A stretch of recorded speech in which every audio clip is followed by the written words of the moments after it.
अस्सलाम वालेकुम। I hope आप सब खैरियत से हैं। मेरी वीडियोस को पसंद करने के लिए, मेरी चैनल को सब्सक्राइब करने के लिए आप सबका तहे दिल से शुक्रिया। आज आप सबके साथ मैं एक ऐसी बात शेयर करूंगी जो आपको सोचने पर मजबूर कर देंगे कि क्या हम में भी ऐसी कोई चीज़ है जहां हम गलती कर बैठते हैं।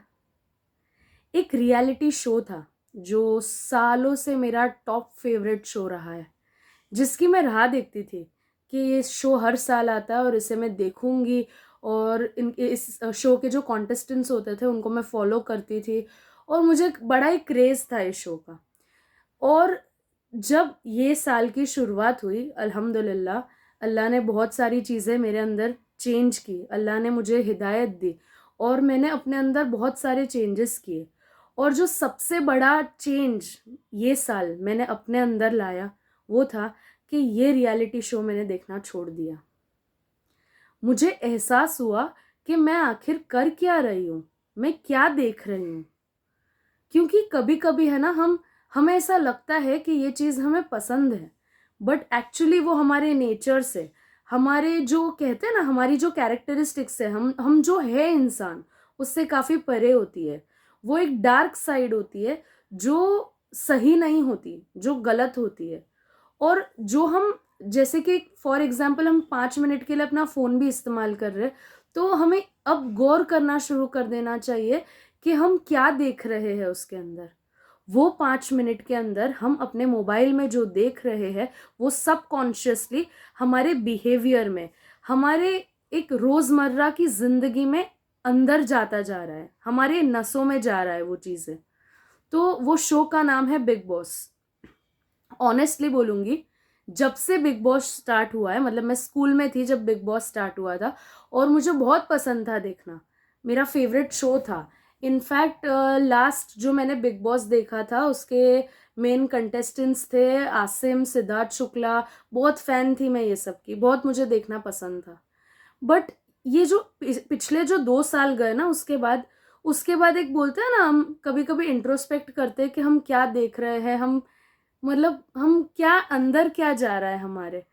तो मैंने बैठकर सोचा कि ये शो में ऐसी कौन सी चीज़ है जो मुझे अच्छी लगती है देखना। और फिर मुझे ऐसा हुआ कि मैं इतनी, मतलब बोलते हैं ना, इतनी लो थिंकिंग पे आ गई हूँ कि मुझे ये चीज़ देखना पसंद है। और यूं देखने जाए ना, एक मेंटालिटी जो एक मुस्लिम पर्सन की होनी चाहिए, अब मुझे एहसास होता है कि एज अ मुस्लिम आप ये शो देख ही नहीं सकते, आपको देखना ही नहीं चाहिए। मतलब मुझे काफ़ी पसंद था जब ऐसे फाइट्स होते थे, ऐसे ड्रामे होते थे और घर वालों के बीच में कोई एंगल बनता था। और अब मैं आपको बताती हूँ कि ये शो एक्चुअली करता क्या है आपके साथ।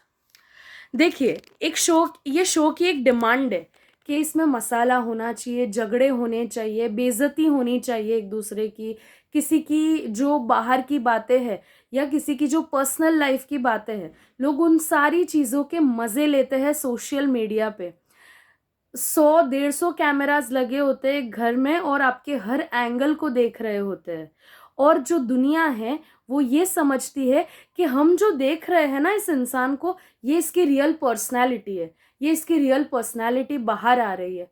पर आप खुद ही समझिए, जैसे कि अभी मैंने मेरे हाथ में एक कैमरा पकड़ा हुआ है, मोबाइल पकड़ा हुआ है, और मैं जानती हूँ कि मैं जो कुछ भी बोल रही हूँ वो दुनिया तक पहुंचने वाला है, वो लोगों तक पहुंचने वाला है। तो मैं अपने अल्फाज काफ़ी सोच समझ के यूज़ करूँगी। उसी तरह अगर चौबीसों घंटे आपके सर पे कैमरा लगा हुआ होगा, तो आप वो इंसान होंगे ही नहीं जो आप रियल में है। आप संभल जाएंगे, आप कहते हैं ना क्या, कि आप थोड़े से कॉन्शियस हो जाएंगे कि I am in front of so many people, I whatever I am doing, the world is watching me. तो you will never show your real side. तो ये जो होता है ना, ये चलो ये तो रही कि इसमें ट्रू पर्सनालिटी जो कहते हैं ना कि शो पर्सनालिटी के ऊपर है, तो ये तो बिल्कुल ही गलत बात है, क्योंकि you can never be your self when someone is constantly watching you. दूसरी बात, ये जो चीज़ें जिसमें हम मज़े लेते हैं ना, ये एक्चुअली हमारी पर्सनालिटी को डिग्रेड करता है, नीचे गिराता है। किसी के झगड़े देखना, किसी की पर्सनल लाइफ देखना, किसी को जलील होता हुआ देखना, इसमें मज़ा लेने वाली बात ये चीज़ मुझे खुद एक कहते हैं ना, मुझे काफ़ी सरप्राइजिंग और शॉकिंग लगा, नॉट सरप्राइजिंग, मुझे काफ़ी शॉकिंग लगा कि मैं ये चीज़ें पसंद कर रही हूँ। मतलब मेरी थिंकिंग कितनी लो लेवल की है, मेरी थिंकिंग कितनी नीचे गिर चुकी है कि किसी की फाइट्स, किसी के पर्सनल लाइफ की बातें जो वो लोग अपनी ज़िंदगी में रोज़ उठकर कर रहे हैं, उससे मुझे क्या लेना देना। आई हैव अ लाइफ, अगर मुझे कुछ देखना ही है तो दुनिया में बहुत सारी नॉलेज वाली चीज़ें हैं, नॉलेजेबल चीज़ें जिसे मैं देख सकती हूँ, बहुत सारी चीज़ें मैं सीख सकती हूँ, and I should go after it. Big boss is not something a Muslim person should watch and enjoy. और एक मेंटालिटी मैं आपको कहूँ, इस्लाम एक्सेप्ट करने के बाद जब चलो ये तो इस्लाम एक्सेप्ट करने की बात रही, बट जो ऑलरेडी मुस्लिम्स होते हैं ना, उनके अंदर मैंने ये क्रेज ज़्यादा देखा हुआ है। वो लोग तब ज़्यादा एक्साइटेड हो जाते हैं जब उनको पता चलता है कि बिग बॉस में कोई मुस्लिम कंटेस्टेंट आ रहा है। क्या आपने एक दो कंटेस्टेंट्स को छोड़ के मुस्लिम नाम के अलावा उसमें कोई भी मुस्लिम क्वालिटी देखी है? कोई भी कंटेस्टेंट में, मैं नाम नहीं लेना चाहूंगी, क्या आपने उसकी कोई भी आदतों में, कोई भी हरकतों में देखा है कि हाँ ये बंदा मुस्लिम है? हो सकता है एक दो कॉन्टेस्टेंट्स ने अपना रिलीजन साथ में रखा हो, we are no one to जज, पर हम जो एग्जाम्पल देख रहे हैं ना, हम ये चीज़ें सीखने लगते हैं। हमें ऐसा लगने लगता है कि अगर हम किसी को जलील करेंगे तो हम बड़े बन जाएंगे, हम अगर किसी की बातें उछालेंगे तो हमें अटेंशन मिलेगा, हम अगर किसी को डिग्रेड करेंगे तो हम अपने आप को ऊपर उठाएंगे। तो ये जो रीजंस है, ये जब आप सोचेंगे ना कि आप देख क्या रहे हो, एंटरटेनमेंट, किसी की जिंदगी का मजाक बनाना एंटरटेनमेंट नहीं होता। एक दूसरे को जलील करना, डिसरिस्पेक्ट करना एंटरटेनमेंट नहीं होता। अगर इस ये सबको आप एंटरटेनमेंट समझते हो तो आई एम रियली सॉरी। जैसे मैं गफलत में थी ना अभी तक, मैं जैसी लो थिंकिंग, डिग्रेडेड थिंकिंग पर थी ना, आप अभी तक वहीं पर हो।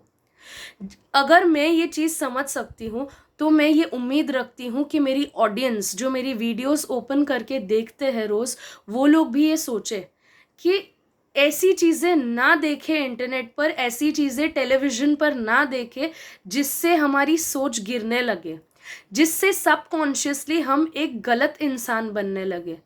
या जैसे कि अगर आप कुछ देख रहे हो तो आपके आजू बाजू वाले 2 मिनट के लिए तो वो चीज़ देखेंगे ना, हो सकता है वो आपके बच्चे हो सकता है वो आपसे कोई भी रिलेशनशिप हो, और उनके भी अंदर वही थिंकिंग डेवलप हो रही है कि लड़ो, झगड़े करो, अटेंशन सीकर बनो, चिल्लाओ।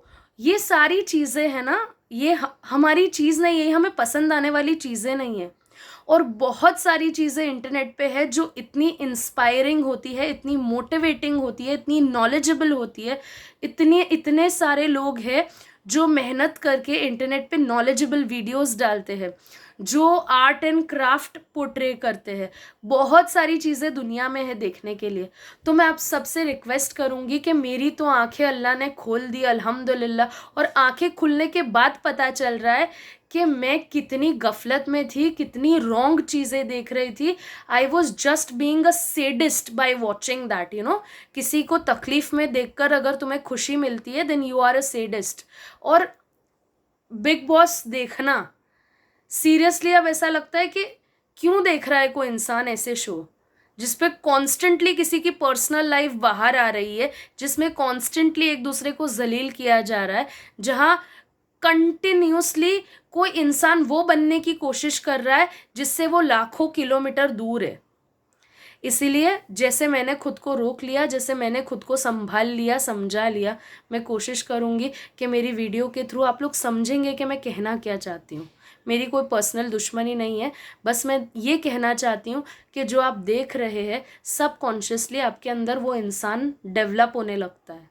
तो पॉजिटिव चीज़ें देखे, ऐसी चीज़ें देखे जिसमें प्यार, मतलब कहते हैं ना कि जिसमें जिसके लिए आपके दिल में प्यार आए, मोटिवेशन आए, हर तरह की पॉजिटिव फीलिंग्स आए।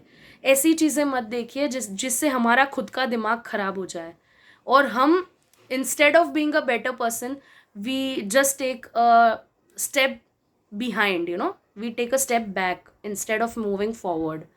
सो यही मैं कहना चाह रही थी आपको। अगर आपको मेरी बात समझ में आई होगी तो मुझे यकीन है आप लोग शेयर करेंगे, लाइक करेंगे और दूसरों से भी कहेंगे कि मेरी चैनल को सब्सक्राइब करें। अस्सलाम वालेकुम।